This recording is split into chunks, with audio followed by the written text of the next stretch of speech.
Relationships that begin with obsession are psychologically doomed. When the projection inevitably cracks, and it always does because no human being can sustain the weight of your internal god or goddess, the relationship doesn't just end, it implodes into mutual psychological ruin. You feel betrayed because the other person failed to be the screen you needed them to be. They feel suffocated because they were never seen, only used as a container for your own undeveloped potential. This mechanism of projection, shadow, anima, animus, and ultimately, the complete contents of the personal unconscious, is why you feel like you are running in a strange, agonizing loop. You keep meeting the same person in a different body, facing the same impossible boss in a new office, or battling the same inexplicable betrayal under a new roof. This is not fate. This is the cold, hard mechanics of the psyche demanding attention. We must move beyond these individual symptoms and look at the collective structure. If the psyche is a system, then modern humanity is suffering from a catastrophic system failure. I call this pervasive condition the neurosis of the collective. Look around. We are living in an era of unprecedented material comfort and technological connection, yet we are drowning in anxiety, depression, and a suffocating sense of existential exhaustion. People are not just tired, they are psychically depleted. They are running on empty because they are engaged in a constant, brutal civil war against themselves. This is the central paradox of our time. Everyone is trying to do everything right, and everything is going wrong. We have built a society that demands the perfection of the persona. The persona is the mask, the public face we construct to navigate the social world. The competent professional, the devoted parent, the morally upright citizen. In small doses, the persona is necessary. It is the skin that allows us to function without constant conflict. But when the conscious self identifies entirely with the persona, we commit a form of psychological suicide. The individual starts believing the mask is the face. To maintain this flawless facade, everything ugly, weak, selfish, or chaotic, everything that constitutes the sombra, must be surgically excised and violently repressed. This is where the sickness begins. Repression is not elimination. You do not destroy contents of the psyche by denying them. You merely push them into the basement of the unconscious, where they do not die. They gain energy, autonomy, and a terrible, destructive will. These repressed contents crystallize into what I term complexes autonomos. Think of a complex as a splinter personality, a piece of psychic material that has been ripped from the control of the conscious ego. It is a trauma, a memory, or an instinctual drive that now acts like a foreign body in the system. It has its own voice, its own agenda, and it is entirely immune to logic or positive thinking. If you repress your natural aggression, that aggression does not vanish. It forms a complex that will manifest as sudden, inexplicable rage directed at the wrong target, or as chronic, paralyzing passive aggression. If you repress your need for creative expression, that complex will manifest as chronic boredom, addiction, or the destructive compulsion to sabotage your own success. The modern human is a structure riddled with these autonomous complexes, each one pulling the strings of the ego like a psychological puppeteer. We believe we are making conscious choices, but often we are merely acting out the scripts dictated by the complexes we refuse to acknowledge. The exhaustion you feel, the deep, soul-crushing fatigue that no amount of sleep can cure, is the sheer cost of maintaining the boundary between the persona and the eruption of the complexes. You are spending 90% of your psychic energy fighting the contents of your own unconscious. This is the definition of neurosis. The collective neurosis is exacerbated by the modern obsession with external solutions. We live in an age of gurus and quick fixes, where every anxiety is met with a shallow platitude or a self-help routine designed to polish the persona further. This is a fundamental and fatal error. You cannot solve a structural problem of the psyche with superficial adjustments to behavior. Trying to manage your rage by reciting affirmations while refusing to integrate the shadow is like trying to stop a flood by mopping the floor. It is a doomed effort that only increases the pressure on the psychic structure until the inevitable mental breakdown occurs. The complexes thrive on denial. They are sustained by the energy of repression.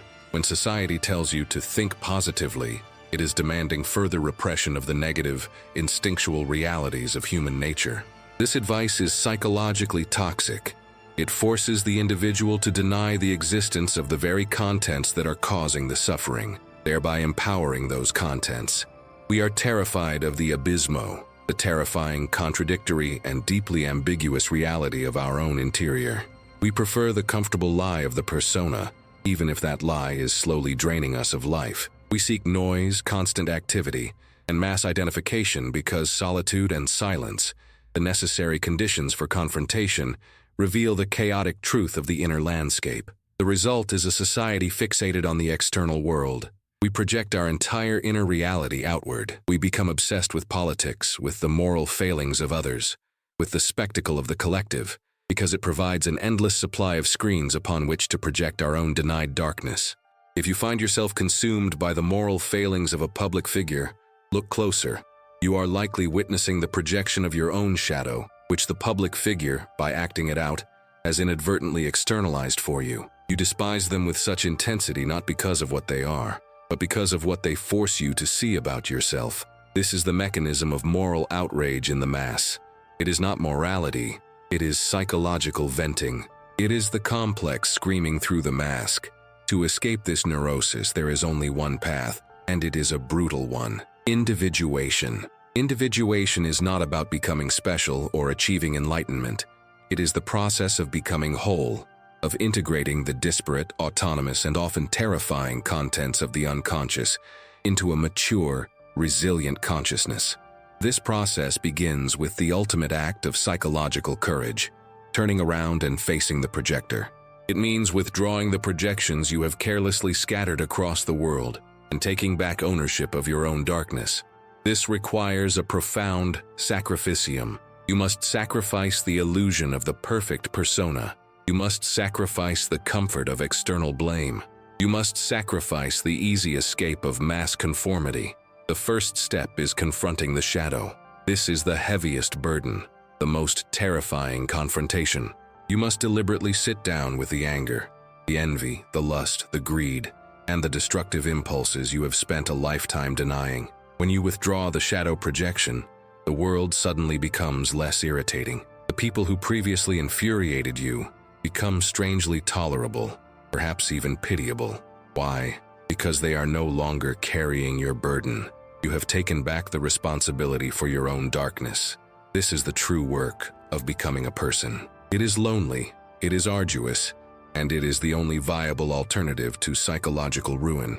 The modern world offers 1,000 ways to manage the pain, but only one way to end the suffering: the conscious, terrifying integration of the self.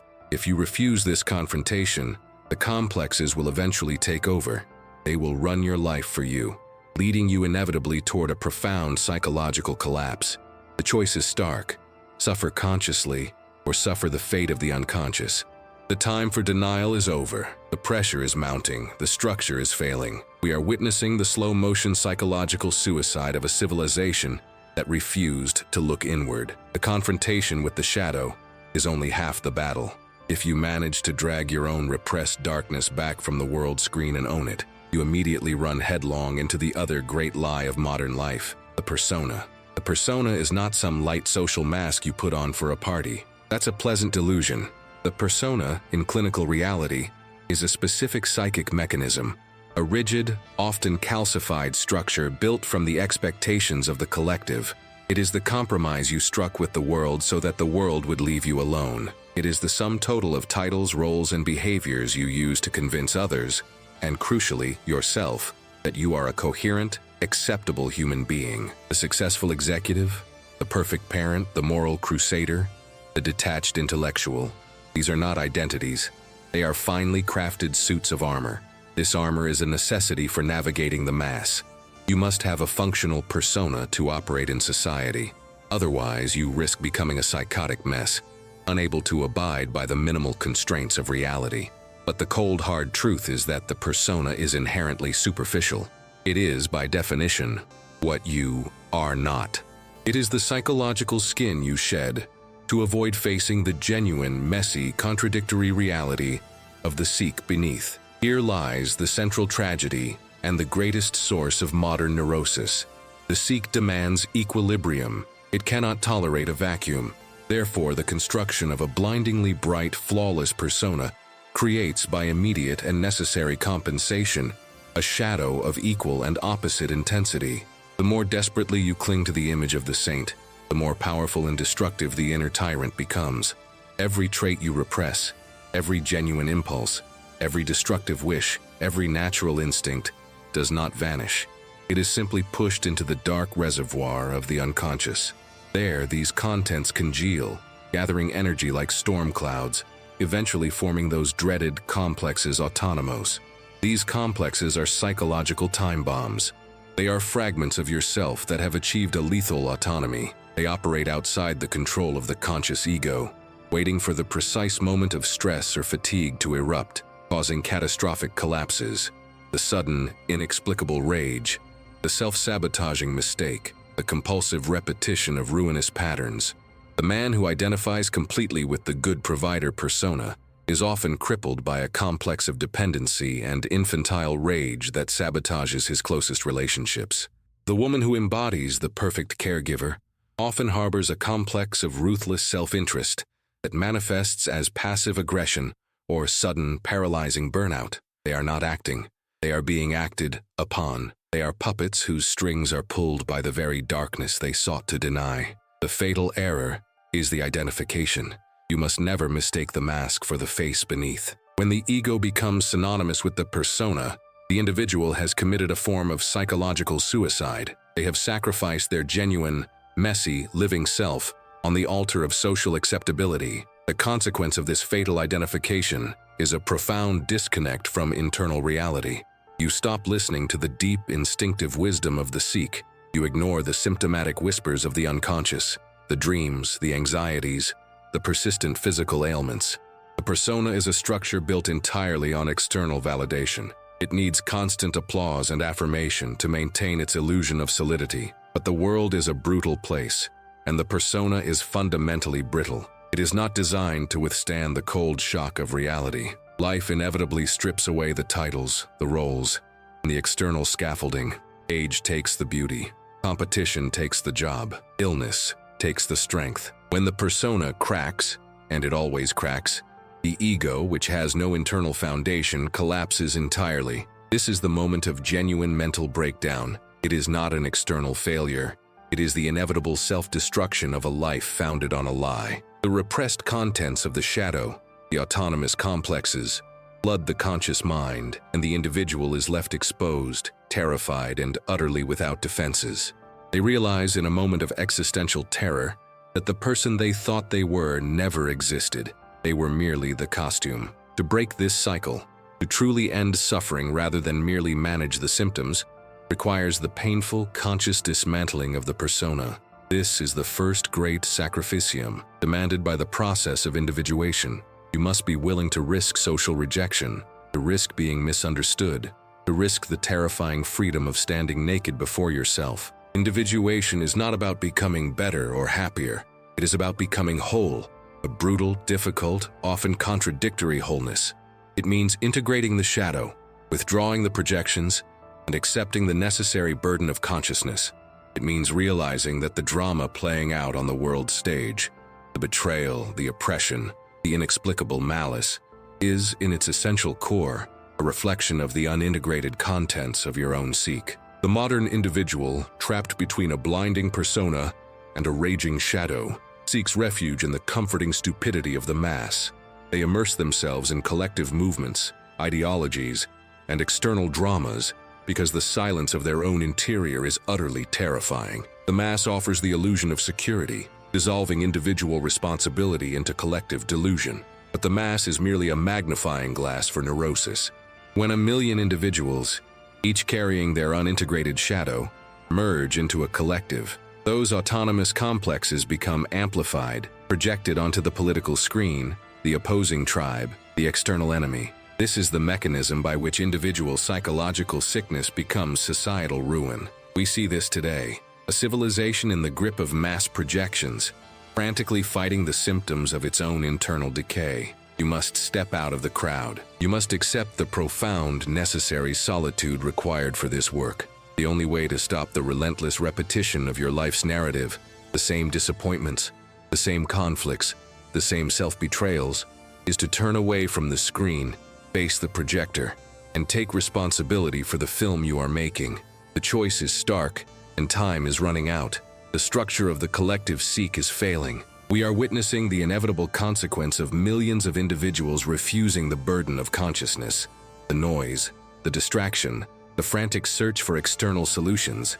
It is all a desperate flight from the one place where the cure resides, the cold, terrifying abyss of the self. Accept the burden or be crushed by the weight of your own unconscious making. This is the final diagnosis.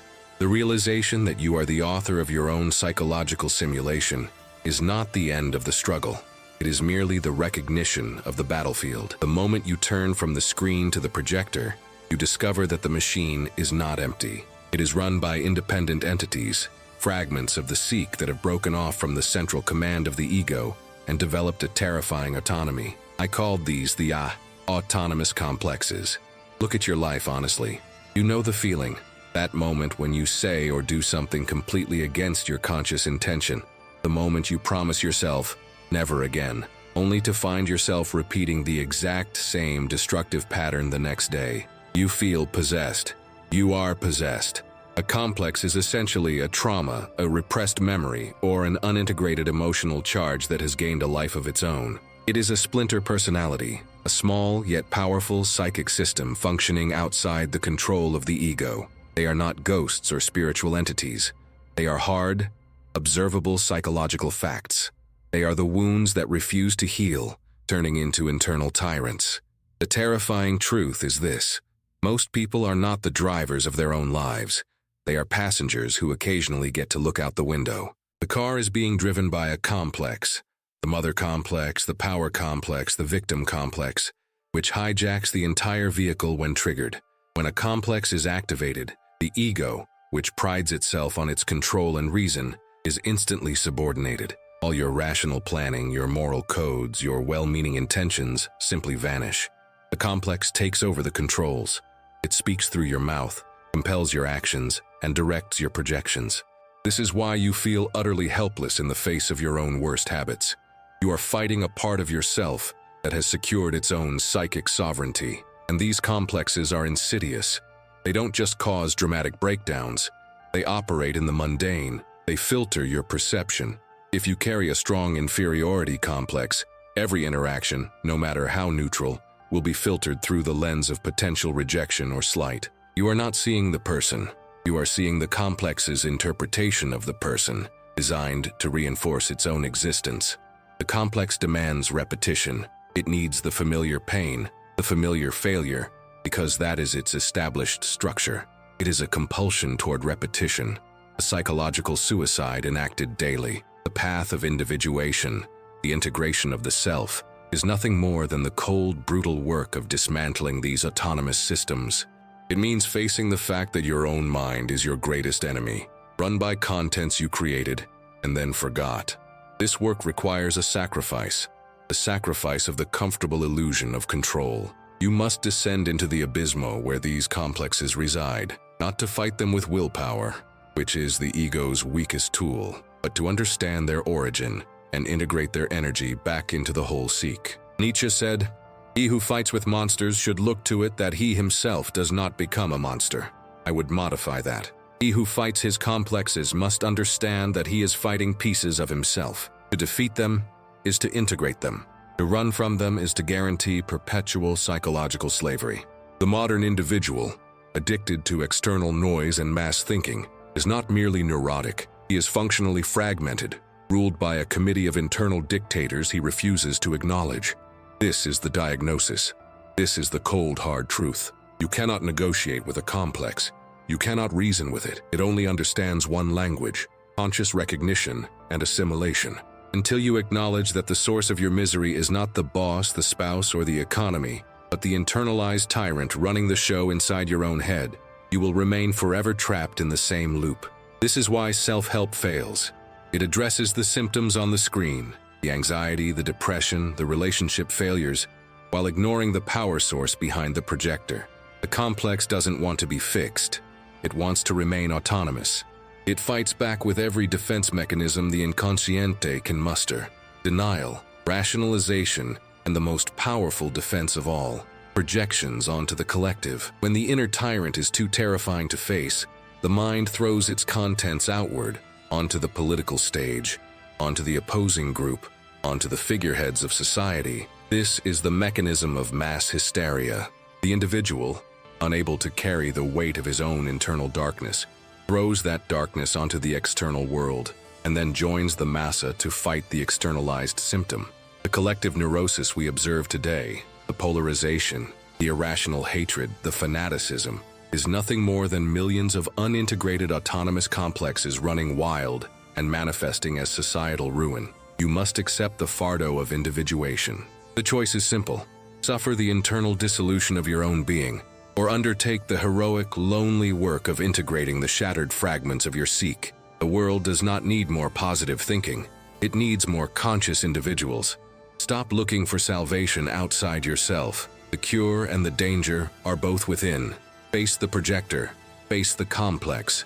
That is the only way out of the simulation. This is where the psychological rope snaps. When the mind confronts the cold, hard truth that the suffering it experiences is not an arbitrary curse, but a construction it maintains. The fundamental resistance to this truth defines modern neurosis.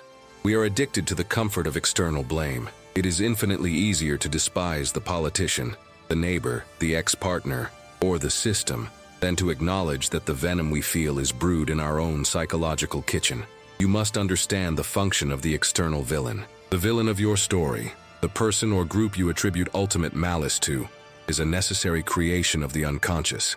It serves as a psychological dumpster, a convenient repository for all the dark material, all the rage, all the inadequacy you cannot tolerate within yourself. This is the projection of the shadow, and it is the mechanism by which individual decay metastasizes into societal ruin. The shadow does not simply contain small faults.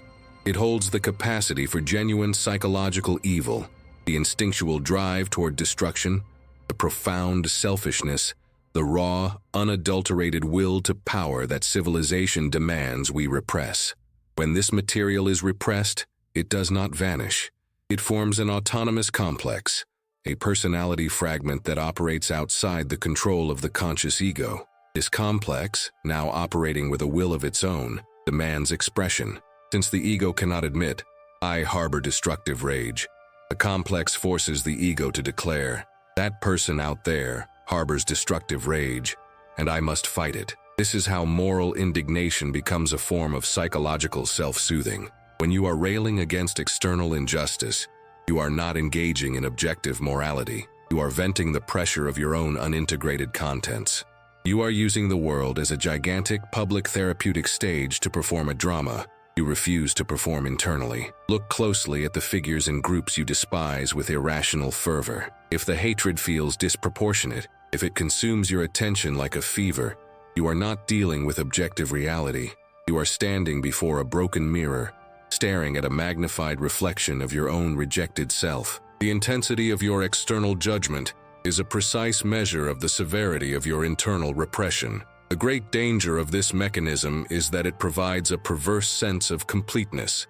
By projecting the shadow onto the external world, the individual feels purified, righteous, and whole. They have successfully externalized their own burden of darkness and can now join the massa in a crusade against the externalized symptom. This temporary relief is the foundation of mass hysteria and fanaticism. Consider the political arena today. It is a vast, collective theater of projection. People are not arguing facts. They are fighting their own internal demons dressed up in political uniforms. The opposing side is not merely wrong. They are the embodiment of the shadow, the source of all evil. This is not political discourse. This is a collective mental breakdown where millions are using the public sphere to avoid the private, terrifying responsibility of self-examination. The man who screams about the moral corruption of others is often desperately trying to drown out the sound of his own moral rot. The woman obsessed with the betrayal of strangers is projecting her own repressed tendency toward deceit. The external enemy is always a psychological convenience. If you wish to stop suffering, you must commit psychological suicide to the victim narrative. The cold, surgical truth is this: the villain of your story is you, projected outward. Until you turn around and confront the projector, until you acknowledge that the source of the conflict, the pattern of disappointment, and the root of the betrayal originates within your own psychological structure. You are doomed. You will repeat the same relationships, the same professional failures, and the same inexplicable emotional crashes until the complex is seen, named, and integrated. This is the meaning of the fardeau of individuation, the grim necessity of carrying one's own darkness. It means pulling the shadow back from the external world, withdrawing the projection, and facing the raw, unacceptable contents of your own psyche. This process is not gentle. It is a confrontation. When you withdraw the projection, the world suddenly seems less dramatic, less threatening, but your internal landscape becomes terrifying. You are forced to see that the rage you attributed to your boss is your rage. The weakness you despised in your partner is your weakness. This is the psychological sacrifice required for consciousness. You sacrifice the comfort of external blame for the terrifying freedom of internal responsibility. You sacrifice the illusion of purity for the reality of being a complex, contradictory, and deeply flawed human being. Most people will never make this sacrifice. They prefer the cheap, repetitive drama of external conflict, even if it guarantees lifelong neurosis. They choose the simulation over the brutal reality of their own being. This is why the search for external salvation, the guru, the self-help manual, the new philosophy, is a psychological trap. It is merely another attempt to bypass the internal work. If you are constantly seeking external solutions for internal problems, you are reinforcing the illusion that the problem exists outside you. You are feeding the complex and strengthening its autonomy. Stop looking for the key to unlock the cage.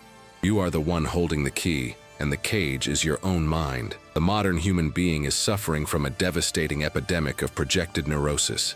We are sick because we refuse to be responsible for our own psychological contents. We have outsourced our darkness, and now we wonder why the world is consumed by conflict. The only way to heal the world is for the individual to stop using the world as their personal unconscious dumping ground. You are not a victim of the external world. You are the unconscious author of your experience. The moment you truly grasp this, not as a philosophical idea, but as a clinical, objective fact about the mechanics of your psyche, the suffering stops, because you stop fighting the screen and you start cleaning the film strip. The choice is stark, brutal, and immediate. Continue the psychological lie and submit to the collective ruin, or accept the lonely, heavy fardeau of integrating your shadow. The world does not need your external activism. It needs your internal consciousness. This is the only path to sanity. Reject the projection. Face the abyss within. It is the only place where reality begins. The moment you turn away from the screen, the real work begins. This is not a moment of liberation. It is the beginning of the heaviest fardeau you will ever carry. The secret is not about feeling better. It's about becoming whole. And wholeness, I assure you, is often terrifying and always painful. We must shatter the childish illusion that the psychological journey leads to perpetual happiness. It doesn't. It leads to consciousness. And consciousness is the cold, hard truth staring back at you. The process I termed individuation is nothing less than the surgical integration of the self. It means stopping the external war and starting the internal civil war. When you choose to stop projecting, all those rejected contents, the anger, the lust, the jealousy, the petty tyrannical instincts, come crashing back home. You are forced to confront the fact that the darkness you despise in the world is, mechanically, your own repressed material. This is the integration of the sombra. Let me be absolutely clear. Integrating the shadow is not about embracing your flaws in a soft, self-affirming way. That is sentimental nonsense.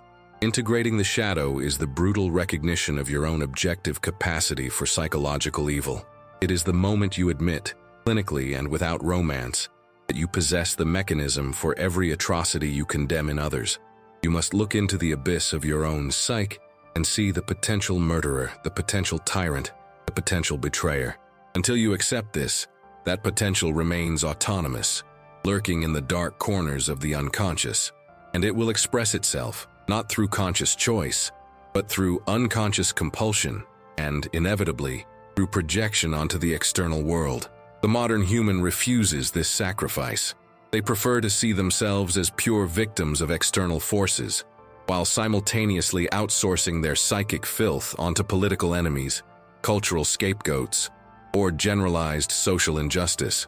They want the comfort of innocence, without the heavy responsibility of consciousness. This is the psychological suicide of the modern era. Individuation demands that you pull your energy back from the world and invest it in the internal structure. You must become the container for your own darkness. Only when you know your own capacity for destruction can you consciously choose not to execute it. Control does not come from denial. Control comes from ownership. This is the crucial distinction.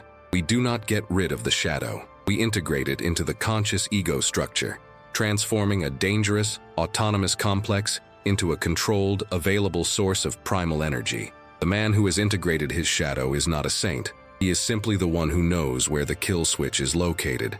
Now, if you begin this work, if you dare to turn the projector inward, you face an immediate existential threat. The massa, the collective unconscious, is the great devourer of the individual. Society, culture, and the political sphere are essentially systems designed to prevent the painful process of individuation. The group offers a seductive contract: surrender your consciousness, and we will give you identity, purpose, and the comfort of shared neurosis.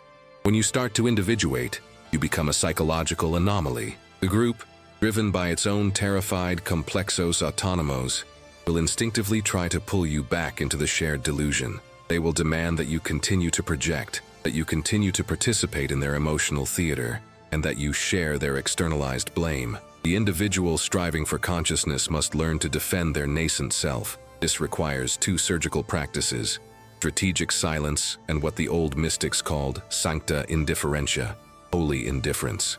Strategic silence is the necessary container for your internal transformation.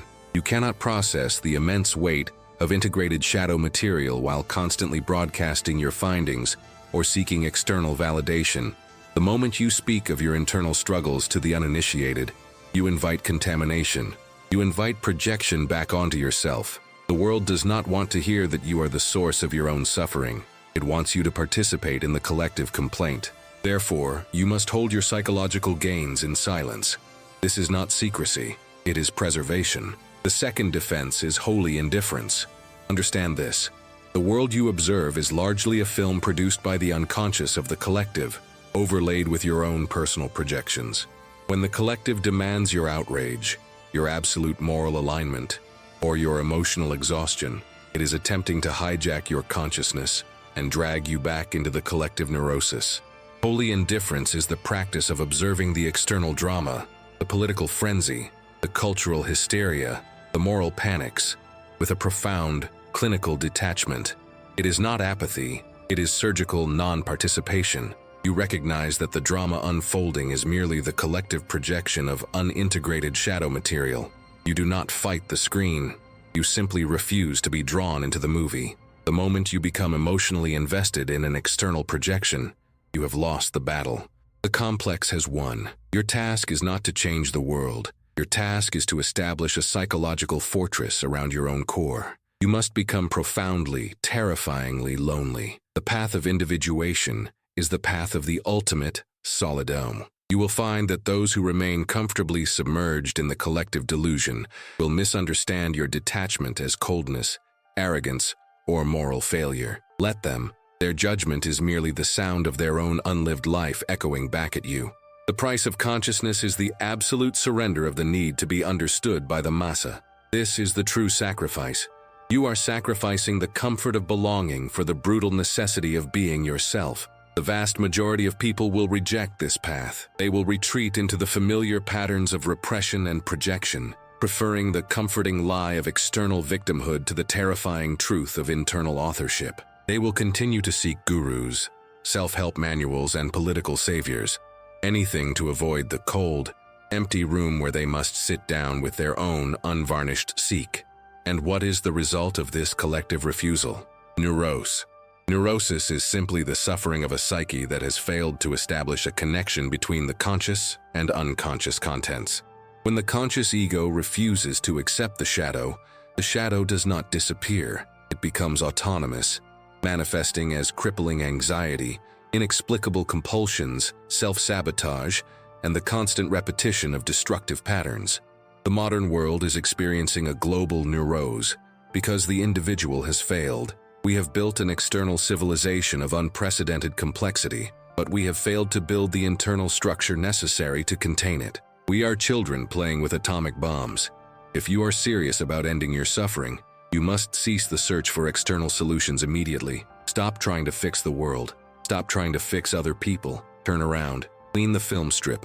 Accept the fardo of your own psychic reality. The failure to individuate is not just a personal tragedy. It is the ultimate betrayal of the collective, because a society is only as sane as its most conscious individuals. If the few who possess the capacity for consciousness refuse the sacrifice, the massa sinks further into the abyss of unreason. The collective ruina is merely the sum of unexamined lives. The solution is not complex, but it is surgically demanding. Integrate your shadow, establish your boundaries through silence and indifference, and accept the absolute solidum of your existence. This is the only way to move from being a passenger in a movie you hate to becoming the conscious author of a reality you can tolerate. Stop looking for salvation outside the structure of your own mind. There's nothing out there but the mirror of what you have refused to face within. The work is hard, lonely, and relentless, but it is the only path that leads away from psychological disintegration. Sion feels so overwhelming. When you fall catastrophically in love, when you can't stop thinking about someone, when their presence seems to complete something missing in you, you're not seeing them. You're seeing your own unlived potential projected onto their form. They become a screen for your own undeveloped self. This is why relationships that begin with obsession are psychologically doomed. They are not encounters between two autonomous individuals, but the collision of two incomplete psychic structures desperately seeking external completion. When the projection inevitably fails, when the real, flawed person emerges from behind the idealized mask, the relationship collapses into bitterness and confusion. The truth is, you didn't love them. You loved the potential you saw in yourself reflected by them. The third projection, perhaps the most insidious in our age of collective panic, is the projection of the archetype of the self. This is the image of wholeness, the innate drive toward individuation. Because modern man finds the responsibility of self-authorship terrifying, he projects this divine potential onto external figures, the political leader, the religious guru, the celebrity, or the self-help authority. When you look at someone and think, they have the answer, or they possess the key to my suffering, you are witnessing the ultimate act of psychological suicide. You have outsourced your own inner authority. You have sacrificed your potential self to an external idol, thereby ensuring your perpetual dependence and the continuation of your neurose. This is the cold, hard truth. The search for a savior is the refusal of the fardo of consciousness. The modern world is experiencing a global neurose because the individual has failed. We have built an external civilization of unprecedented complexity, but we have failed to build the internal structure necessary to contain it. We are children playing with atomic bombs. If you are serious about ending your suffering, you must cease the search for external solutions immediately. Stop trying to fix the world. Stop trying to fix other people. Turn around. Clean the film strip. Accept the fardo of your own psychic reality. The failure to individuate is not just a personal tragedy. It is the ultimate betrayal of the collective. Because a society is only as sane as its most conscious individuals. If the few who possess the capacity for consciousness refuse the sacrifice, the massa sinks further into the abyss of unreason. The collective ruina is merely the sum of unexamined lives. The solution is not complex, but it is surgically demanding. Integrate your shadow, establish your boundaries through silence and indifference, and accept the absolute solidum of your existence. This is the only way to move from being a passenger in a movie you hate to becoming the conscious author of a reality you can tolerate. Stop looking for salvation outside the structure of your own mind. There is nothing out there but the mirror of what you have refused to face within. The work is hard, lonely, and relentless, but it is the only path that leads away from psychological disintegration. We stand now at a critical juncture, not of history, but of psychological evolution. The mechanisms of the Sikyan are exposed, the engine of your suffering laid bare. You have seen the projector. You know the film is your own making. The choice before you is brutally simple and allows for no compromise. It is a binary choice between consciousness and collapse, This path demands the retraction of every major projection you have made. It means facing the raw contents of your inconscience, your hidden rage, your unacceptable desires, your terrifying capacity for destruction. This is the integration of the sombra. It is a psychological sacrificio of the comfortable self you have constructed. It requires absolute intellectual honesty and the willingness to stand in the profound, crushing solidon that accompanies genuine self-knowledge.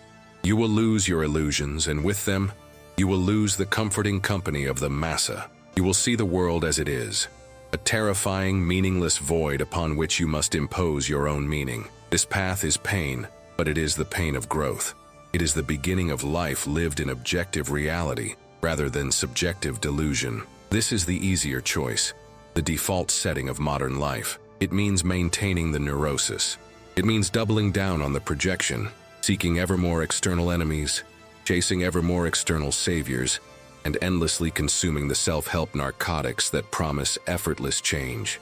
You will continue to believe the movie is real. You will continue to fight the screen. You will never take responsibility for the complexos autonomos that rule your reactions, mistaking them for external fate. You choose the collective sleep, the warm embrace of the crowd, the comforting lie that someone else holds the key. This path is comfort, but it is the comfort of decay. It leads inevitably to psychological disintegration, hysteria, and ultimately the complete ruina of the individual spirit absorbed into the collective madness.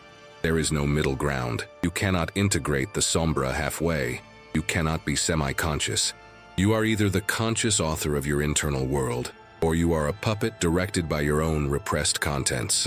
The greatest danger facing our civilization is not political or economic. It is the widespread voluntary psychological regression of the individual back into the primitive massa. When the seek is unexamined, it reverts to instinct, driven by fear and tribalism.